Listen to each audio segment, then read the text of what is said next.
बिस्मिल्लाहिर्रहमानिर्रहीम।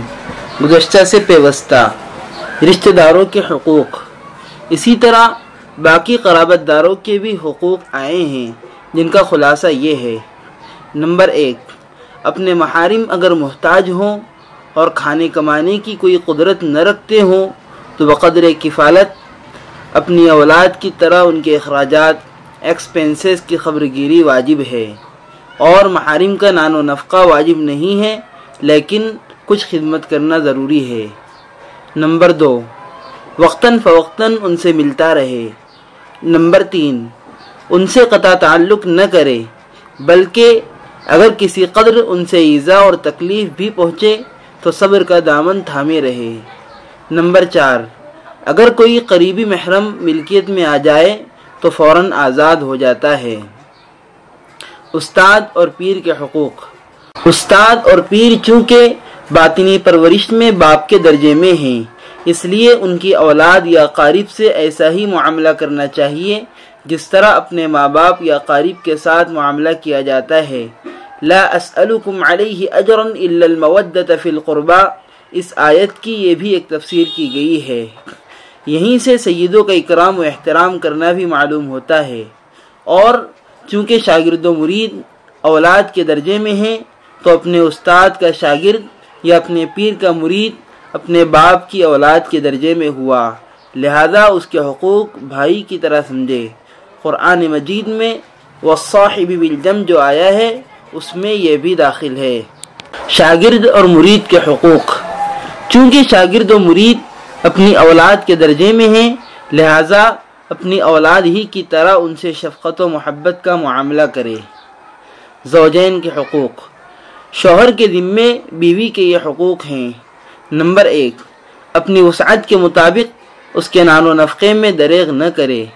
नंबर 2, उसको मसाइल दीनिया सिखलाता रहे और नेक अमल की ताकीद करता रहे। नंबर 3, उसके महारिम अकारिब से वक्तन फ़वक्तन उसे मिलने दे, उसकी कम फहमियों पर अक्सर सब्र करे। अगर कभी कभी तादीब की ज़रूरत हो तो एतदाल को हाथ से न जाने दे। बीवी के ज़िम्मे शोहर के ये हुकूक हैं। नंबर 1, उसकी इताअत और अदब व खिदमत व दिलजोई व रज़ाजोई पूरे तौर से बजा लाए, अलबत्ता खिलाफ शरीयत काम में उसका कहा न माने। नंबर 2, उसकी गुंजाइश से ज़्यादा उससे चीज़ों की फरमाइश न करे। नंबर 3, उसका माल बिला इजाज़त खर्च न करे। नंबर 4, उसके रिश्तेदारों पर इतनी सख्ती न करे जिससे शौहर को रंज पहुँचे। बिलखुसूस शौहर के माँ बाप को अपना मखदूम लौट समझकर अदब व ताज़ीम से पेश आए। हाकिम और महकूम के हुकूक। हाकिम व महकूम के हुकूक में हाकिम में बादशाह व नाइब बादशाह और आका वगैरह, महकूम रईयत और नौकर वगैरह सब दाखिल हैं, और जहाँ ग़ुलाम और आका हो वो भी दाखिल हो जाएंगे। हाकिम के ज़िम्मे महकूम के ये हुकूक हैं। नंबर 1, महकूम पर मुश्किल अहकाम न जारी करे। नंबर 2, अगर बाहम महकूमीन में कोई झगड़ा हो जाए तो इंसाफ का दामन हाथ से छूटने न दे, किसी जानिब मैलान न करे। नंबर 3, हर तरह उनकी हिफाजत व आराम रसानी की फ़िक्र में रहे। मुसीबत ज़दा अफराद को अपने पास पहुँचने के लिए आसान तरीक़ा मुकर्रर करे। नंबर 4, अगर अपनी शान में उससे कोई कोताही या ख़ता हो जाए तो कसरत से मुआफ़ कर दिया करे। महकूम के ज़िम्मे हाकिम के ये हुकूक हैं। नंबर 1, हाकिम की खैरख़्वाही व इताअत करे, अलबत्ता खिलाफ शरअ अम्र में इताअत नहीं। नंबर 2, अगर हाकिम से कोई अम्र खिलाफ तबा पेश आए तो सब्र करे, शिकायत व बद्दुआ न करे, अलबत्ता उसकी नर्म मिजाजी के लिए दुआ करे और ख़ुद अल्लाह ताला की इताअत का एहतिमाम करे, ताकि अल्लाह ताला हुक्काम के दिल को नर्म कर दें। एक हदीस में ये मज़मून आया है। नंबर 3, अगर हाकिम से आराम पहुँचे तो उसके साथ एहसान की शुक्रगुजारी करे।